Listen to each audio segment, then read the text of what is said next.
Hello दोस्तों, आप सभी को मेरा राम राम।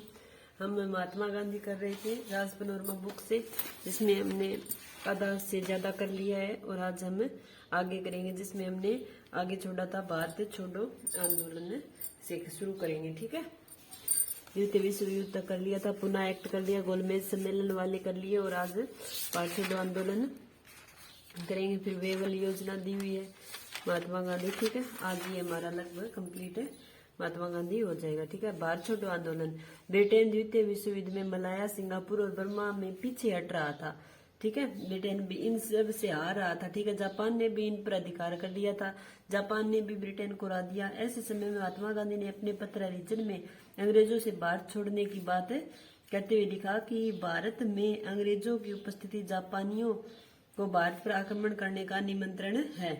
ठीक है, अंग्रेजों की उपस्थिति तो जापानियों को भारत में आमंत्रित किया। ठीक है, गांधी ने अंग्रेजों से भारत को ईश्वर के हाथों में अथवा अराजकता में छोड़ने की बात कही। भी अंग्रेजों भारत से निकल जाओ, चाहे भारत किसी भी हालत में हो। अब्दुल कलाम आजाद व जवाहरलाल नेहरू इसके पक्ष में नहीं थे। गांधी ने कहा, भारत की बालू से एक ऐसा आंदोलन पैदा करेंगे जो खुद कांग्रेस से भी बड़ा होगा। ठीक है, निमंत्रण देना चाहते थे और गांधी ने अंग्रेजों से भारत को ईश्वर के हाथों में अथवा छोड़ने का कहा। अब्दुल कलाम और जवाहरलाल नेहरू इसके पक्ष में नहीं थे। गांधी ने कहा, भारत की बालू से एक आंदोलन, ये लिख लेते हैं। ठीक है, एक तो भारत छोड़ो की बात किस में कही गांधी ने? हरिजन पत्र में, ये भी इम्पोर्टेंट है। ठीक है, गांधी ने हरिजन पत्र में भारत छोड़ने की बात कही।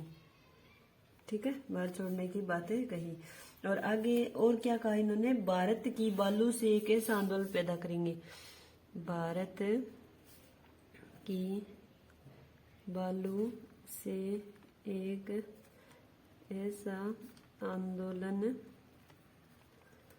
पैदा करेंगे जो खुद कांग्रेस से भी बड़ा होगा, जो खुद कांग्रेस से भी बड़ा होगा। ठीक है, जो खुद कांग्रेस से भी बड़ा होगा। आगे दिया, महात्मा गांधी ने द्वितीय विश्व युद्ध के बाद अंग्रेजों के खिलाफ आंदोलन का एक नया चरण शुरू कर दिया। उन्होंने अंग्रेजों को चेतावनी दी कि वे फौरन भारत छोड़ दे। कांग्रेस कार्य समिति ने वर्धा में हुई 14 जुलाई 1942 को अपनी बैठक में महात्मा गांधी के अहिंसक संघर्ष के कार्यक्रम को स्वीकृति प्रदान कर दी। ठीक है, कब प्रदान की गई अहिंसक संघर्ष के कार्यक्रम को? तो वर्धा में। ठीक है, तो हम लिख लेते हैं, कांग्रेस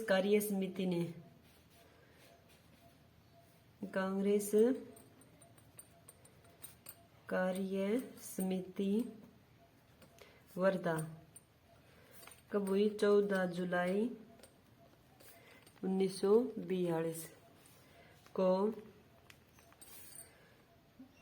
गांधी के अहिंसक संघर्ष को स्वीकृति मिल गई। गांधी के अहिंसक कार्यक्रम को स्वीकृति मिल गई। ठीक है, मिल गई। आगे दिया हुआ है, 7 अगस्त 1942 को बम्बई में अखिल भारतीय कांग्रेस समिति की बैठक में एक प्रस्ताव प्रस्तुत किया गया। ठीक है, 7 अगस्त को एक अखिल भारतीय बैठक में प्रस्ताव प्रस्तुत किया गया और 8 अगस्त को भारत छोड़ो यह प्रस्ताव पास हो गया। ठीक है, 7 अगस्त को तो प्रस्ताव प्रस्तुत किया गया और पास कब हुआ? 8 अगस्त को। ठीक है, तो लिख लेते हैं, 7 अगस्त 1942 को बम्बई में अखिल भारतीय कांग्रेस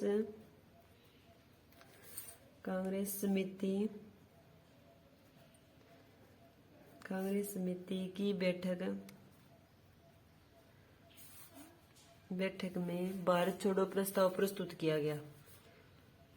भारत छोड़ो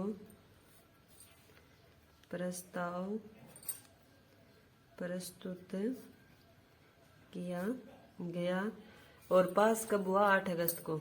ये दोनों ही चीज इंपॉर्टेंट है, ठीक है। जबकि भारत छोड़ो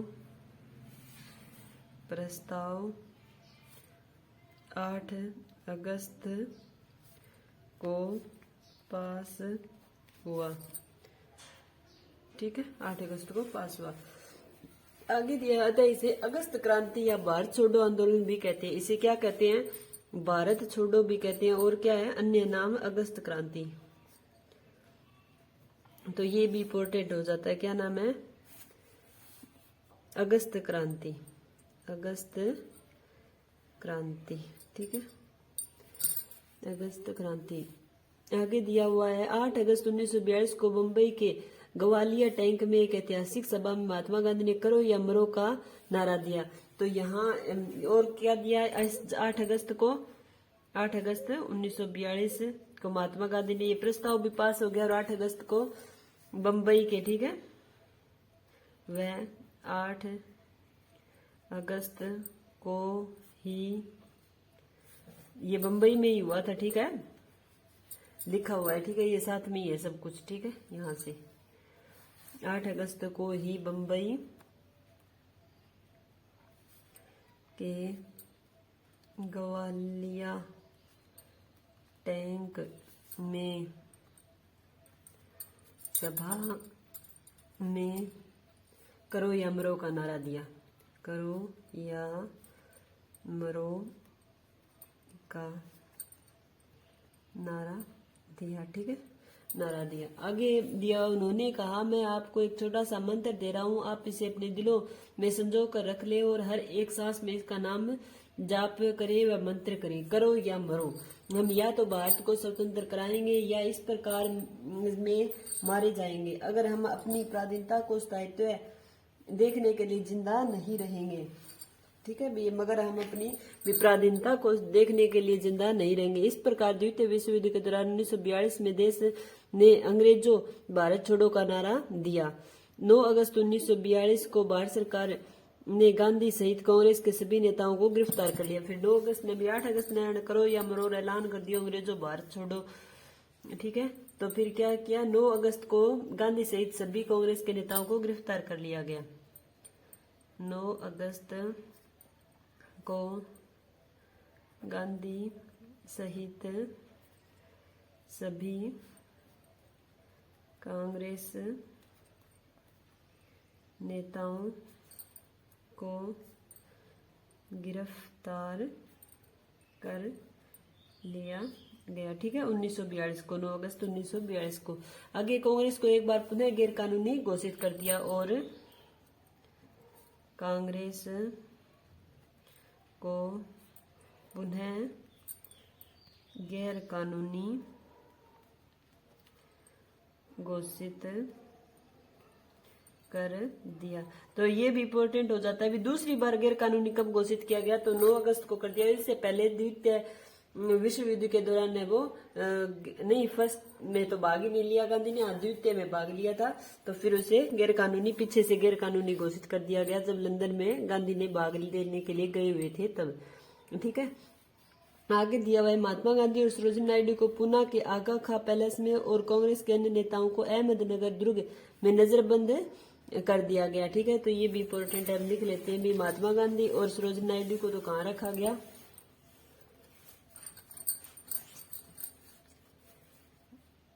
महात्मा गांधी व सरोजिनी नायडू को पूना में, पूना के आगा खां पैलेस में, पूना के आगा खां पैलेस में, जबकि कांग्रेस के अन्य नेताओं को अहमदनगर दुर्ग में बंधा रखा गया। जबकि कांग्रेस के अन्य नेताओं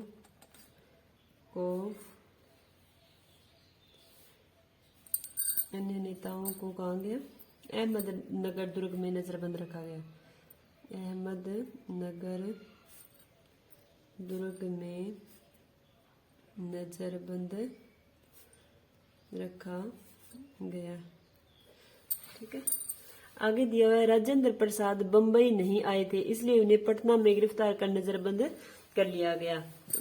इसको राजेंद्र प्रसाद को कहाँ बंदी बनाया गया? पटना में।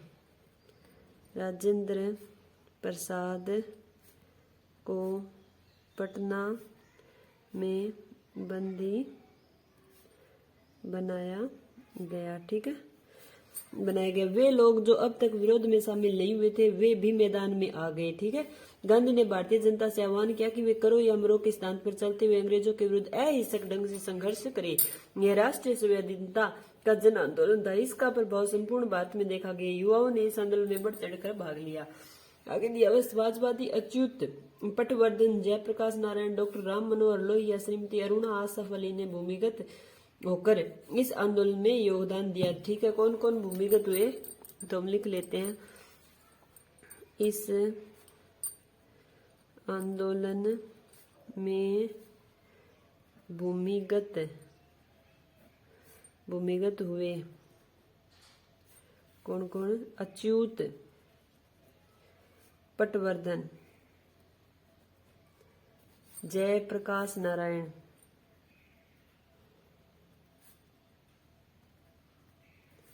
डॉक्टर राम मनोहर लोहिया,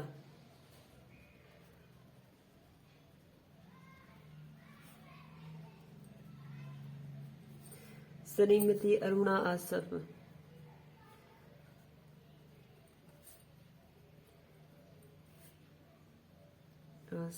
अली। ठीक है, आगे दिया हुआ है जयप्रकाश नारायण को हजारीबाग जेल में रखा गया था और जय नारायण 9 नवंबर 1942 को 5 लोगों के साथ हजारीबाग सेंट्रल जेल से भाग निकले थे। उन्होंने आजाद दास्ता बनकर अपना जन क्रांति कार्यक्रम संपन्न करने का प्रयास किया। लोगों ने भूमिगत नेताओं को छुपने की जगह दी। सुमति मोरारजी ने अच्युत पटवर्धन के लिए प्रतिदिन एक नई कार की व्यवस्था की थी। ठीक है, जेल में किस जेल में रखा गया जयप्रकाश को? जयप्रकाश नारायण को हजारीबाग जेल में रखा गया, परंतु वे जेल से भाग गए। वहां से भाग गए। ठीक है, आगे दिया हुआ है सुमति मोरारजी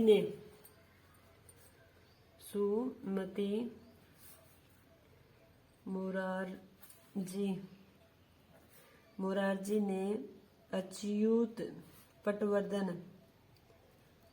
के लिए प्रतिदिन नई कार की व्यवस्था की और गिरफ्तार होने से बचाया। नई कार की व्यवस्था की और गिरफ्तार होने से बचाया।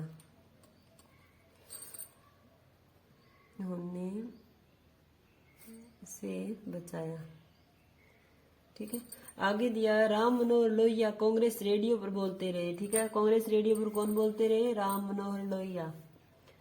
कांग्रेस रेडियो से बोलते रहे राम मनोहर लोहिया।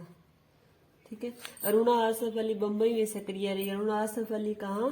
बंबई में, और ग्वालियर टैंक के मैदान में तिरंगा फहराया। किसने? अरुणा आसफ अली ने। अरुणा आसफ अली बंबई में सक्रिय रही और ग्वालियर टैंक में तिरंगा फहराया। ग्वालियर नहीं है, ग्वालिया टैंक वहां पर बंबई में है। ठीक है, टैंक मैदान में तिरंगा फहराया। ठीक है। आगे दिए आंदोलनकारियों ने कई स्थानों पर समांतर सरकार स्थापित कर ली। बलिया में पहली ऐसी सरकार चित्तू पांडे के नेतृत्व में बनी। ठीक है। सबसे पहले समांतर सरकार कहाँ बनी, ये इंपोर्टेंट क्वेश्चन है। ठीक है। सबसे पहले समांतर सरकार बलिया में बनी चित्तू पांडे के नेतृत्व में। चित्तू पांडे के नेतृत्व में। ठीक है। आगे दिया, उनकी सरकार ने कलेक्टर के सारे अधिकार छीनते हुए सभी गिरफ्तार नेताओं को रिहा कर दिया। बंगाल के मिदनापुर में 17 दिसंबर 1942 से सितंबर 1944 तक जातीय सरकार के रूप में राष्ट्रीय सरकार बनी। ठीक है। जातीय सरकार के रूप में राष्ट्रीय सरकार कहाँ बनी, तो ये भी इंपॉर्टेंट क्वेश्चन है। जातीय सरकार के रूप में राष्ट्रीय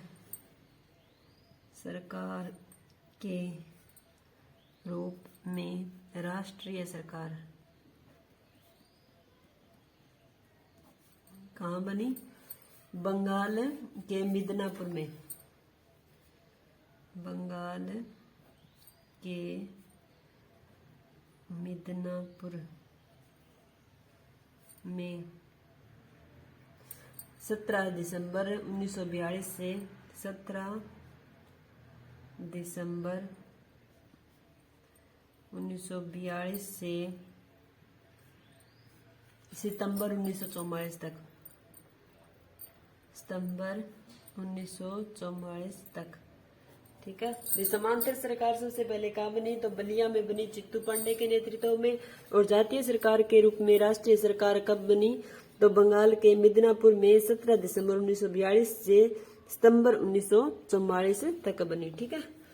आगे दिया हुआ है, बनी जातीय सरकार ने अपनी समझौते करने के लिए अदालतें बनाई, स्कूलों का अनुदान दिए, कई राहत कार्य चलाए। महाराष्ट्र के सतारा की समांतर सरकार सबसे अधिक दीर्घजीवी रही। तो सबसे लंबे समय तक कौन सी समांतर सरकार रही, तो हम लिख लेते हैं, ये भी इम्पोर्टेंट है। सबसे लंबे समय तक महाराष्ट्र की सतारा सबसे लंबे समय तक रही। महाराष्ट्र की सतारा की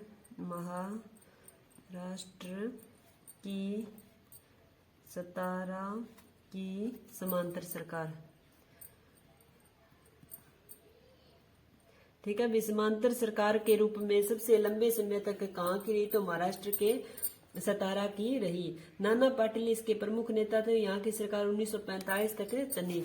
तो यहाँ के प्रमुख नेता कौन थे, प्रमुख नेता नाना पाटिल। ठीक है। नाना पाटिल 1945 तक चली, 1945 तक चली। ठीक है। सबसे लंबे समय तक महाराष्ट्र की सतारा की। आगे दिया हुआ है 10 फरवरी 1943 में गांधी ने जेल में उपवास प्रारंभ कर दिया और गांधी की रिहाई की मांग उठने लगी। वायसराय की कार्यकारिणी परिषद के 3 सदस्य MH अणे, NR सरकार व HP मोदी ने इस्तीफा दे दिया। गांधी को बीमारी के आधार पर 6 मई 1944 को रिहा कर दिया गया। ठीक है। अब फिर कब जेल हुई गांधी को, तो 10 फरवरी 1943 को। और इस समय इस्तीफा किसने दिया, वो भी हम लिख लेते हैं। गांधी को 10 फरवरी 1943 को जेल में उपवास शुरू किया। और बीमारी के आधार पर 6 मई 1944 को रिहा कर दिया।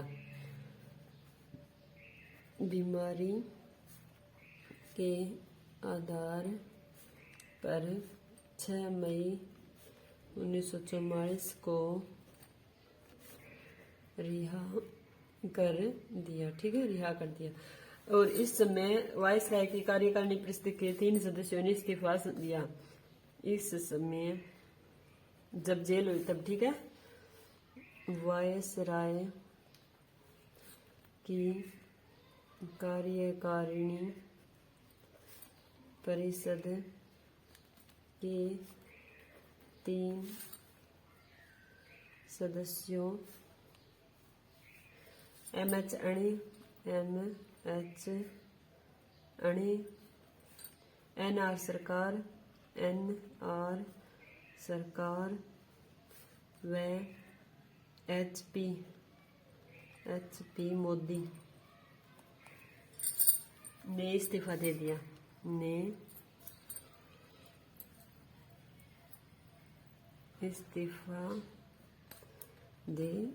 ठीक है, दे दिया। आगे दिया हुआ है, सबसे पहले अंग्रेजों ने बर्बर दमन का रास्ता अपनाया। 1943 के अंत तक 90,000 से ज्यादा लोग गिरफ्तार कर लिए गए थे और लगभग 100 लोग पुलिस की गोली से मारे गए। बहुत सारे इलाकों में हवाई जहाजों से भी भीड़ पर गोलियां बरसाने के आदेश दिए गए, परंतु आखिरकार इस विद्रोह ने ब्रिटिश राज को घुटने टेकने के लिए मजबूर कर दिया। कांग्रेस के नेताओं ने आंदोलन के समय हुई हिंसात्मक गतिविधियां उत्तरदायी स्वीकार नहीं किया, ठीक है। कांग्रेस के नेताओं ने आंदोलन के समय हुई हिंसात्मक आंदोलन के समय की हिंसात्मक गतियां हुई कोई बात को नहीं होनी, हिंसात्मक करनी पड़े। फिर मुस्लिम लीग ने इस आंदोलन में निरपेक्षता की नीति अपनाई। मुस्लिम लीग के मोहम्मद अली जिन्ना ने मुसलमानों से अपील की कि वे इस आंदोलन से बिल्कुल अलग रहे, ठीक है, ये बात भी इम्पोर्टेंट है। जब कांग्रेस के प्रमुख नेता जेल में थे तब जिन्ना ने मुस्लिम लीग को 23 मार्च 1943 को पाकिस्तान दिवस मनाने को कहा। मुस्लिम लीग इस आंदोलन में भाग नहीं लिया, ठीक है। मोहम्मद अली जिन्ना ने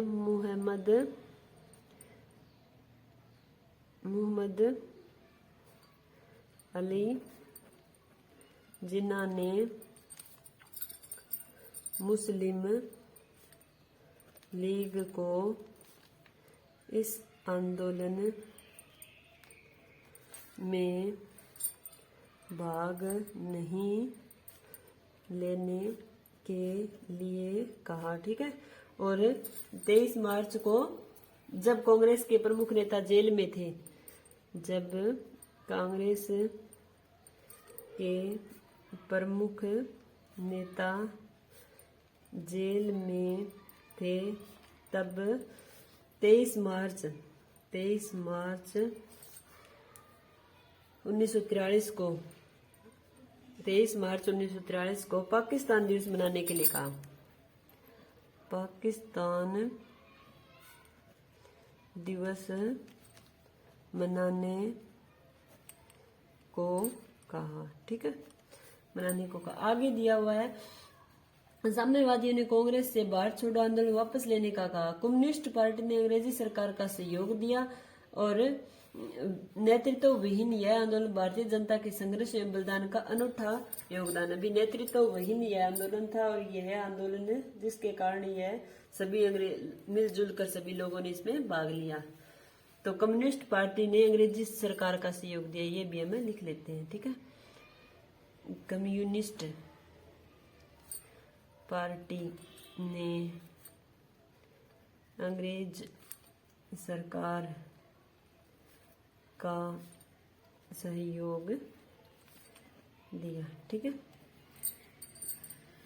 आगे दिया स्वतंत्रता और विभाजन। 1940 में मुस्लिम लीग ने लाहौर अधिवेशन में देश के पश्चिमोत्तर तथा पूर्वोत्तर क्षेत्रों में मुसलमानों के लिए स्वतंत्र राज्यों की मांग करते हुए, ठीक है, एक प्रस्ताव पारित किया, ठीक है, जिसे पाकिस्तान प्रस्ताव कहा गया, ठीक है। 1940 में पाकिस्तान प्रस्ताव पारित हुआ, ठीक है, लाहौर में। 1940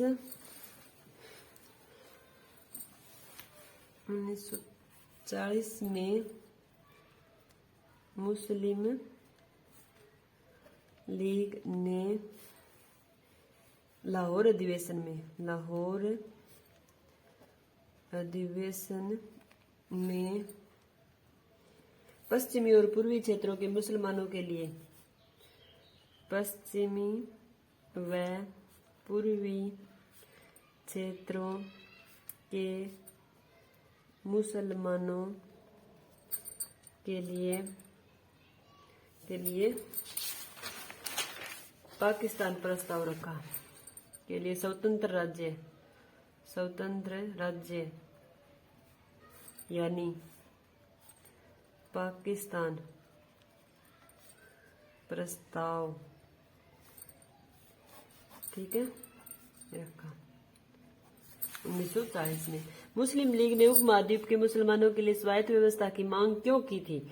1930 के दशक के आखिरी सालों में लीग मुसलमानों और हिंदुओं को अलग अलग राष्ट्र मानने लगी थी। इस विचार तक पहुंचने में 20-30 दशकों में हिंदुओं और मुसलमानों के कुछ संगठनों के बीच हुए तनाव का भी हाथ रहा। 1930 के प्रांतीय चुनाव संभवतः 37 के प्रांतीय चुनाव संभवतः इससे भी ज्यादा बड़ा कारण रहे। इन चुनाव में मुस्लिम लीग को इस बात का यकीन दिला दिया था कि मुसलमान अल्पसंख्यक है और किसी भी लोकतांत्रिक संरचना में उन्हें हमेशा गौण भूमिका निभानी पड़ेगी। लीग को भी भय था कि संभव है मुसलमानों को प्रतिनिधित्व ही न मिल पाए और 1937 में मुस्लिम लीग संयुक्त प्रांत में कांग्रेस के साथ मिलकर सरकार बनाना चाहती थी, परंतु कांग्रेस ने इस प्रस्ताव को स्वीकार नहीं किया, जिससे फासला और बढ़ गया। ठीक है, सबसे ज्यादा फासला कब बढ़ा मुस्लिम और हिंदुओं में? जब कांग्रेस ने 1937 के संयुक्त प्रस्ताव में उनका सहयोग नहीं लिया। ठीक है, तो हमें ये लिख लेते हैं, इम्पोर्टेंट है ताकि हमें ध्यान रहे कि मुस्लिम लीग 1937 के संयुक्त प्रांत प्रस्ताव में कांग्रेस के साथ मिलकर बनाना चाहती थी, परंतु कांग्रेस ने स्वीकार नहीं किया। इम्पोर्टेंट है पॉइंट। अभी मुस्लिम पाकिस्तान प्रस्ताव क्यों रखा? 1937 में मुस्लिम लीग संयुक्त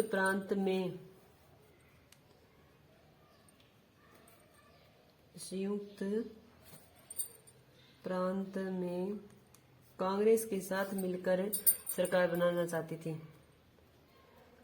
कांग्रेस के साथ मिलकर सरकार बनाना चाहती थी, परंतु कांग्रेस ने यह प्रयास स्वीकार नहीं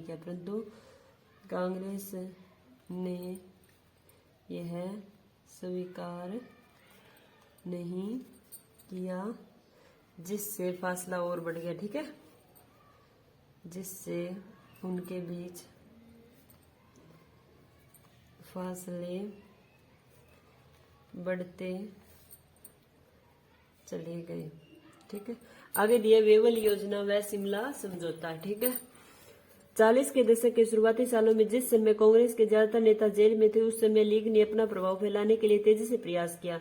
1945 में विश्व युद्ध खत्म होने के बाद अंग्रेजों ने भारतीय स्वतंत्रता के लिए कांग्रेस और लीग से बातचीत शुरू कर दी। विश्व युद्ध होने के बाद में अंग्रेजा मासा बातचीत शुरू कर दी। वायसराय वेवल ने जून 1945 में संवैधानिक सुधार की रूपरेखा प्रस्तुत की, जो कि वेवल योजना कहलाई। ठीक है, वेवल योजना कब आई? वायसराय वेवल ने जून 1945 में।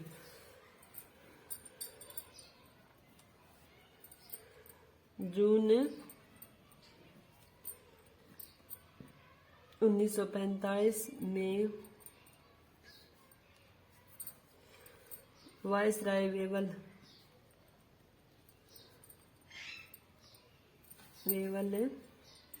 ने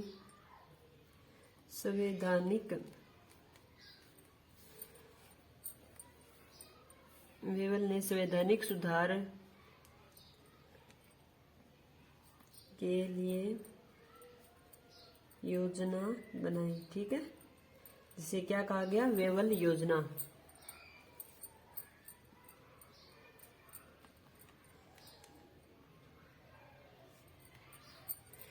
इसके अनुसार गवर्नर जनरल की नई कार्यकारिणी परिषद का गठन होगा। इसमें मुसलमानों व सामान्य हिंदुओं की संख्या बराबर होगी। गवर्नर जनरल व सेना अध्यक्ष को छोड़कर से सभी सदस्य भारतीय होंगे। प्रांतों में मिली जुली उत्तरदायी सरकार की स्थापना होगी। भारत का संविधान बाद में स्वयं भारतीय बनाएंगे। ठीक है, ये इसमें बात कही गई थी। वेवल योजना पर विचार विमर्श करने के लिए वायसराय वेवल ने भारतीय नेताओं का शिमला सम्मेलन 25 जून 1945 को बुलाया। वेवल योजना में 14 सदस्य थे, ठीक है। कब? 25 जून को है, ठीक है। 25 जून 1945 को शिमला सम्मेलन, शिमला सम्मेलन, ठीक है। वेवल ने 14 सदस्यों की कार्यकारिणी परिषद का प्रस्ताव रखा। वेवल ने 14 सदस्यों की कार्यकारिणी परिषद का प्रस्ताव रखा, ठीक है। प्रस्ताव रखा। इसमें कांग्रेस और मुस्लिम लीग के 5-5 सदस्यों के नाम देने थे। इसमें कांग्रेस व मुस्लिम लीग के 5-5 सदस्यों के नाम देने थे, ठीक है। आगे दिया, वेवल ने कांग्रेस ने मौलाना अब्दुल कलाम आजाद का नाम देना चाहा, किंतु जिन्ना समस्त मुस्लिमों के नाम मुस्लिम लीग द्वारा ही मनोनीत करने पर अड़ गए। शिमला सम्मेलन के निर्माण को मुस्लिम लीग द्वारा अस्वीकृत कर लिया गया, पर वेवल ने शिमला सम्मेलन को समाप्त घोषित कर दिया। अस्वीकृत किए जाने पर, ठीक है, वेवल ने इसे समाप्त घोषित कर दिया। जिन्ना को अंग्रेजों द्वारा एक प्रकार से वीटो का अधिकार दे दिया गया। यह वार्ता असफल रही, क्योंकि लीग का कहना था कि उसे भारतीय मुसलमानों का एकमात्र प्रतिनिधि माना जाए।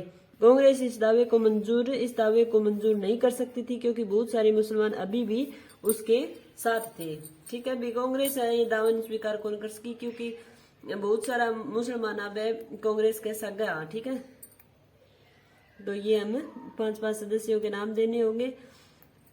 परंतु क्या है, कांग्रेस मौलाना अब्दुल कलाम का नाम देना चाहती थी, परंतु मुस्लिम लीग, ठीक है, कांग्रेस मौलाना अब्दुल कलाम का नाम देना चाहती थी, परंतु मुस्लिम लीग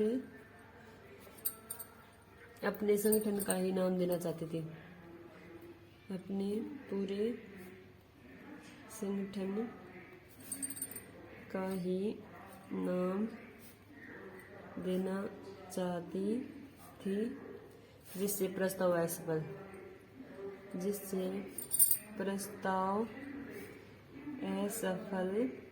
रहा, ठीक है।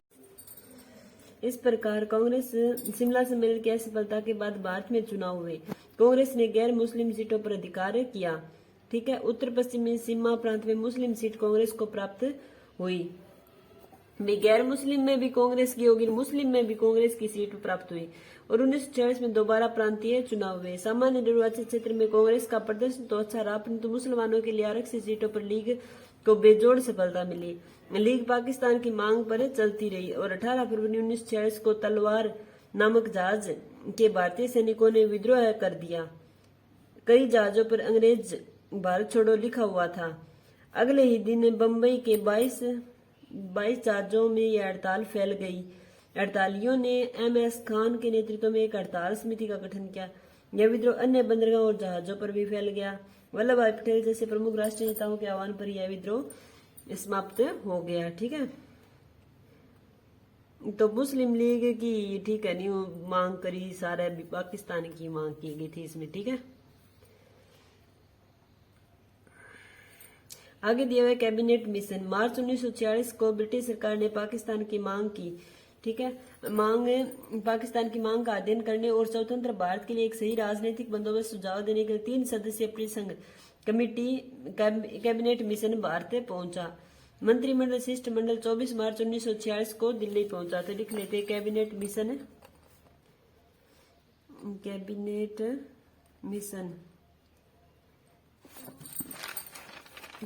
मिशन 24 मार्च 1946 को दिल्ली पहुंचा। ठीक है, इसके 3 सदस्य पैथिक लॉरेंस जो कि भारत सचिव थे, सर स्टेफोर्ड क्रिप्स जो बोर्ड ऑफ ट्रेड का अध्यक्ष था, और एवी अलेक्जेंडर नौसेना मंत्री थे। ठीक है, इसके कितने सदस्य थे कैबिनेट मिशन के? 3 सदस्य। ठीक है, 3 सदस्य। एक तो कौन था? भारत सचिव। भारत सचिव कौन से? Pethick Lawrence. Pethick Lawrence. ठीक है, और दूसरे थे बोर्ड ऑफ ट्रेड का अध्यक्ष। बोर्ड ऑफ ट्रेड के अध्यक्ष। ठीक है, बोर्ड ऑफ ट्रेड के अध्यक्ष कौन थे? Stafford Cripps. Sir Stafford Cripps. ठीक है, और तीसरे सदस्य थे नौसेना मंत्री। पहला, दूसरा और तीसरा था नौसेना का मंत्री। ठीक है, नौसेना मंत्री कौन थे? एवी अलेक्जेंडर।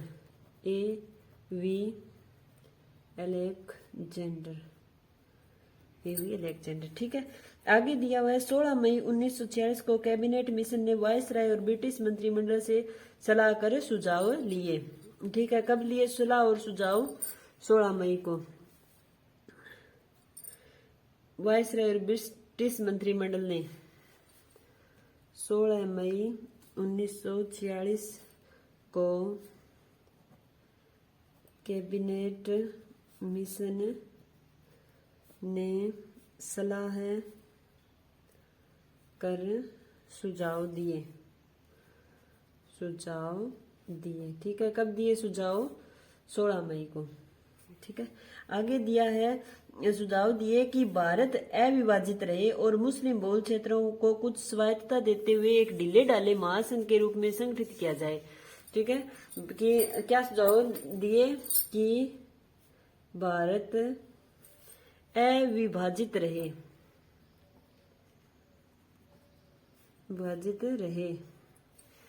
ठीक है, सुझाव दी जो आगे दिया है। मिशन ने संविधान सभा का निर्वाचन करवाया और अंतरिम सरकार के गठन की प्रक्रिया शुरू की। कांग्रेस और मुस्लिम लीग दोनों ही इस प्रस्ताव के कुछ खास प्रावधानों पर सहमत नहीं थे। अब देश का विभाजन अवश्यमयी था, अविभाजित रहे, परंतु कांग्रेस व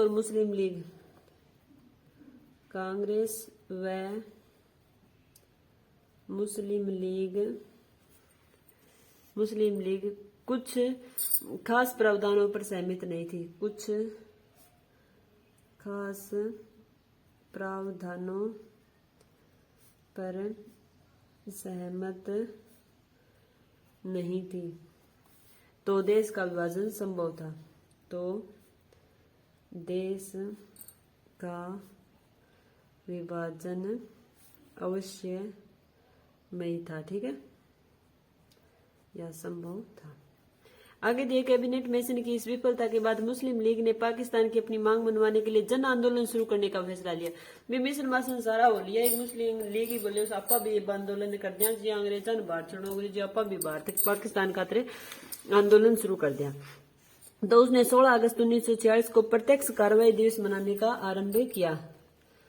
16 अगस्त 1946 को मुस्लिम लीग ने प्रत्यक्ष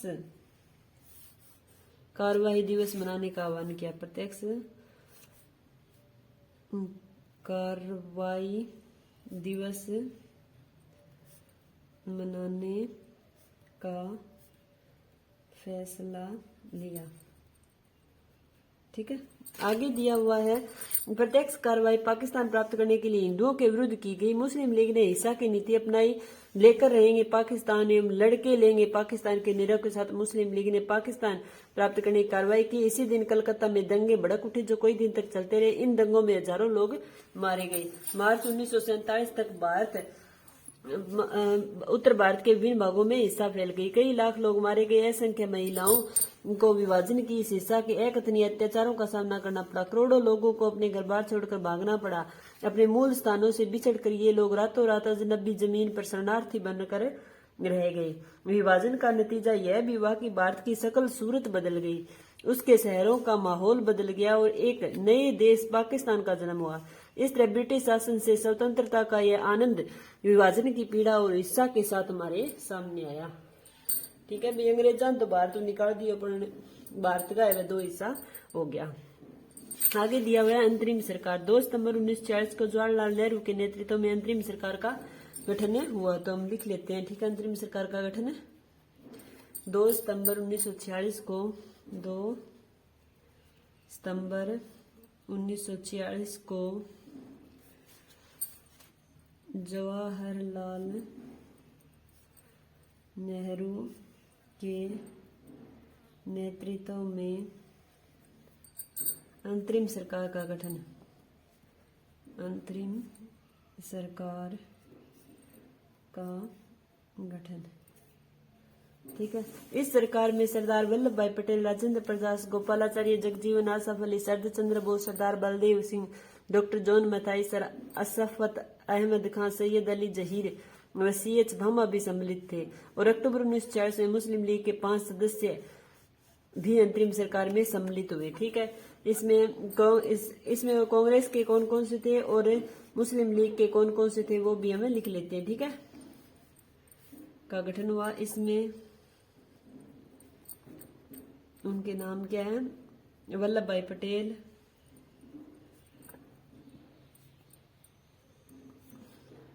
राजेंद्र प्रसाद,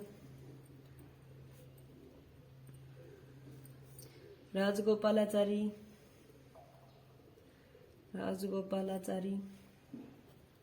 जगजीवन राम,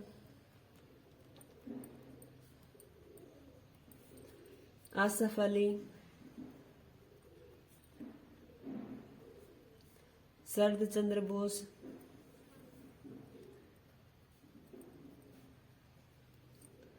सरदार बलदेव सिंह,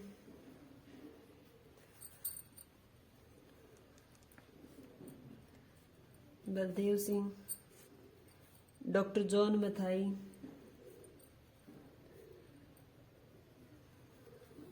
सर साफत अहमद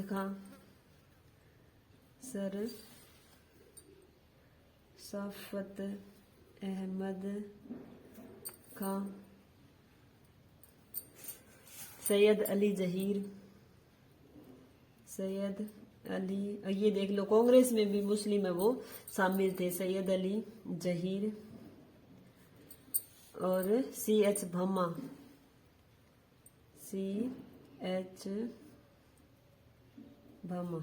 ठीक है।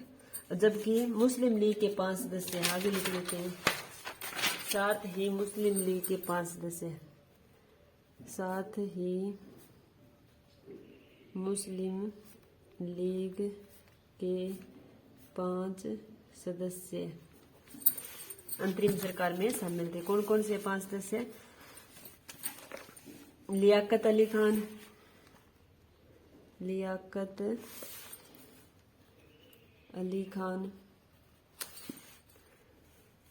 आई चंदूगर, चुंदरीगर,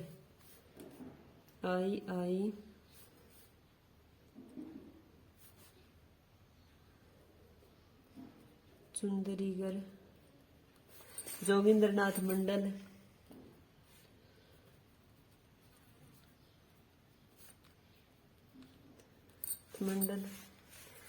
गजनफर अली खां,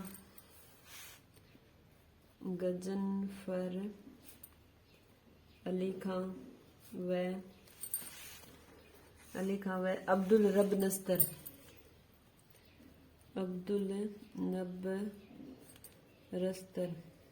ठीक है, थे अंतरिम सरकार में शामिल थे। अंतरिम सरकार में शामिल थे। ठीक है, आगे दिया हुआ है 9 दिसंबर 1946 में संविधान सभा की पहली बैठक हुई। ठीक है, संविधान सभा की पहली बैठक, संविधान सभा की पहली बैठक 9 अगस्त 1946। ठीक है, आगे दिया हुआ है जिसमें वरिष्ठता के आधार पर सच्चिदानंद सिन्हा को विधानसभा के अस्थायी सदस्य के रूप में मनोनीत किया गया। जिसमें अस्थायी सदस्य सच्चिदानंद सिन्हा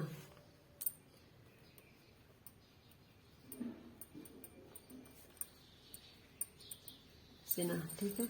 और 11 दिसंबर 1946 को डॉक्टर राजेंद्र प्रसाद को संविधान सभा का अध्यक्ष चुना गया। ठीक है, 11 दिसंबर 1946 को डॉक्टर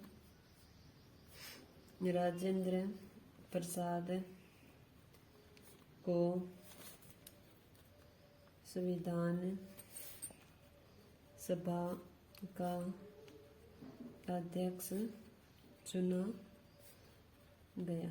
ठीक है, आगे दिया माउंटबेटन का भारत आगमन व विभाजन। 20 फरवरी 1947 को इटली ने हाउस ऑफ कॉमन्स में घोषणा की कि ब्रिटिश सरकार जून 1948 तक भारत की सत्ता की जिम्मेदारी भारतीयों के हाथ में सौंप देना चाहती है। ठीक है, इटली के हाउस ऑफ कॉमन्स में घोषणा की जून 1948 तक सौंप देगी। इस कार्य के लिए वायसराय माउंटबेटन की घोषणा की गई, नियुक्ति की घोषणा की गई और 24 मार्च 1947 को माउंटबेटन है वो वायसराय बनकर भारत आए। ठीक है, कब आए कि जून 1948 को भारत की सत्ता भारतीयों के हाथ में सौंप देगी, इटली ने कहा। ठीक है, 20 फरवरी 1947 को इटली ने हाउस ऑफ कॉमन्स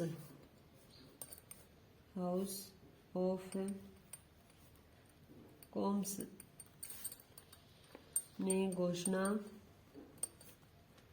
घोषणा की कि जून 1948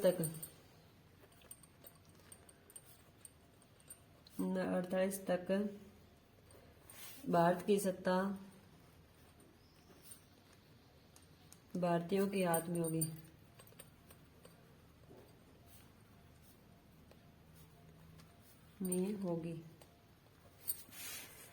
जिसके लिए माउंटबेटन को वायसराय नियुक्त किया गया।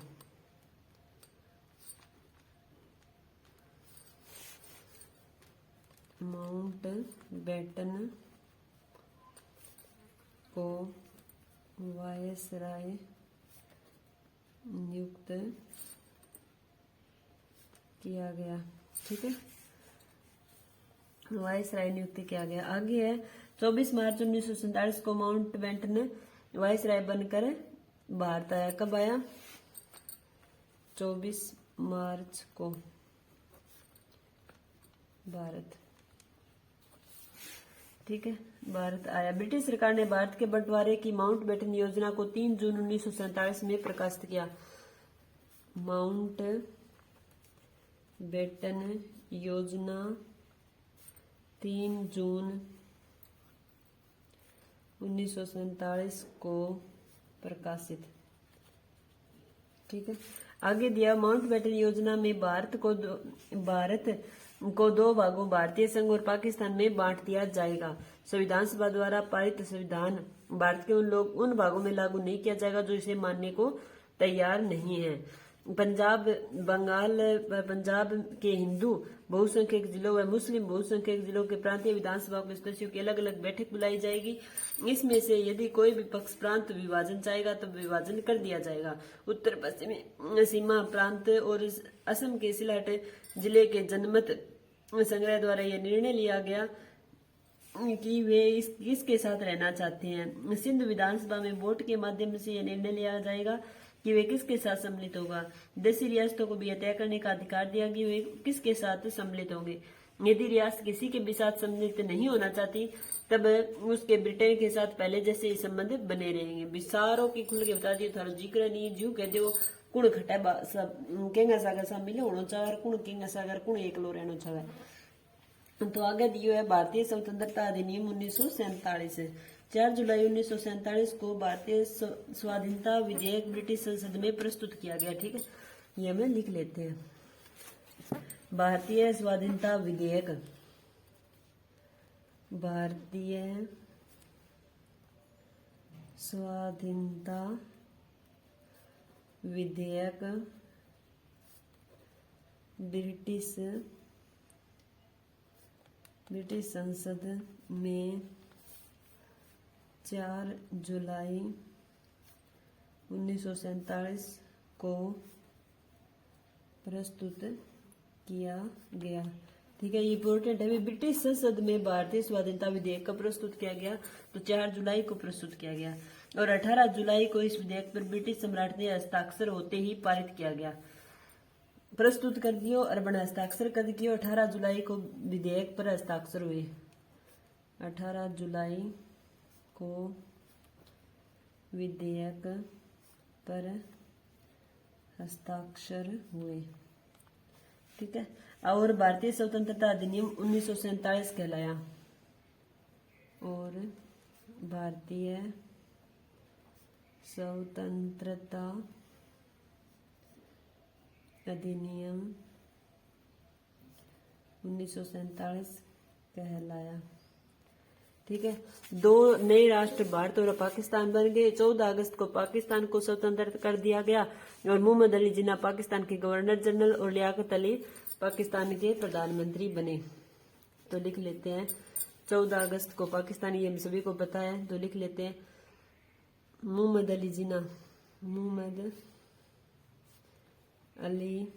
जिन्ना पाकिस्तान के गवर्नर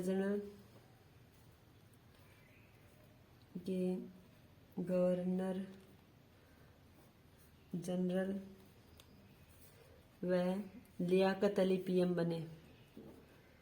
लियाकत अली पाकिस्तान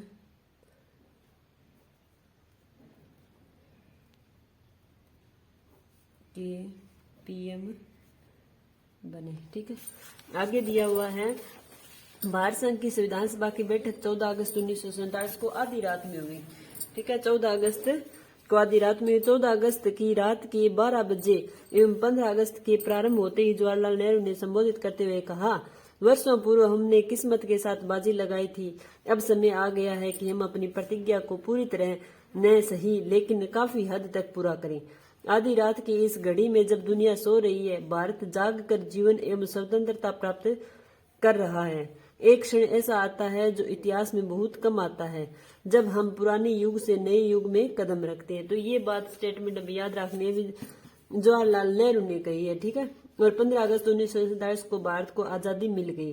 स्वतंत्र भारत के गवर्नर जनरल लॉर्ड माउंटबेटन और पीएम जवाहरलाल नेहरू बने। तो लिख लेते हैं स्वतंत्र भारत के गवर्नर जनरल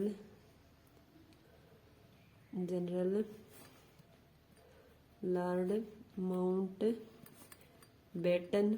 व पीएम जवाहरलाल नेहरू बने। आगे दिया हुआ है लॉर्ड माउंटबेटन चले जाने के बाद 1948 में सी राजगोपालाचारी भारत के गवर्नर जनरल बने। और लॉर्ड माउंटबेटन के बाद 1948 को सी राजगोपालाचारी भारत के गवर्नर जनरल बने। ठीक है, तो इस प्रकार आज हम यही तक करेंगे। अगली क्लास में हम गांधी जी का लेखन, उनकी पुस्तकें और उन्हें जो भी उन्हें किताब मिले हैं वो करेंगे। इस प्रकार मेरा वीडियो देखने के लिए आपका बहुत बहुत धन्यवाद।